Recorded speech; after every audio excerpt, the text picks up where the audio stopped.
না করে যাইবো কই বলতো? তা ঠিক, কিন্তু আমি ভাবতেছি ছেলের সামনে গিয়া চোখ মারমু আর এমন রোমান্টিক ভাবে কথা কমু যেন ছেলে আমার দিকে চোখ সরাইতেই না পারে। আচ্ছা বলতো তুই সবসময় গ্রাম ছাড়তেছিস কেন? গ্রাম ছাড়তেছে মনে তো কি করবো, এই গরমের মধ্যে গ্রামে থাকা যায়? মাত্র 6-7 ঘন্টা সারাদিনের মধ্যে কারেন্ট থাকে, আর সারাদিন কারেন্টের কোনো খোঁজ নাই। এই জন্য বিয়া করে শহরে যামুগা স্বামীর লগে। তোর তো অনেক বুদ্ধি। আমি ভাবছিলাম তুই এমনি বিয়ার জন্য পাগল। এখন দেখি তোর আসল সমস্যা লোডশেডিং। হ, বিয়া তো আজকে নাইলে কালকে করতে হইব, দেরি করে লাভ কি? তার থেকে তাড়াতাড়ি বিয়েটা করে শহরে জায়গা আর আমি থাকবো। এই গরম আর সহ্য করার মধ্যে আমি নাই। কিরে তোকে কইছে? আর কত সময়? ওনারা কতক্ষণ ধরে বসে রইছে? মা দেখা তো আমার কেমন লাগতেছে, ভালো লাগতেছে? ওনারা আমার পছন্দ করবো তো? তারা তোর ছবি দেখেই এখানে আসছে।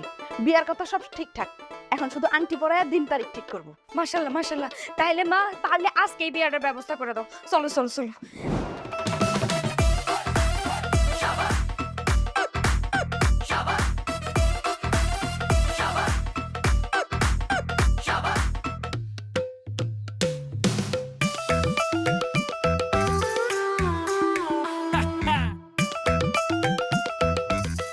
বস মা।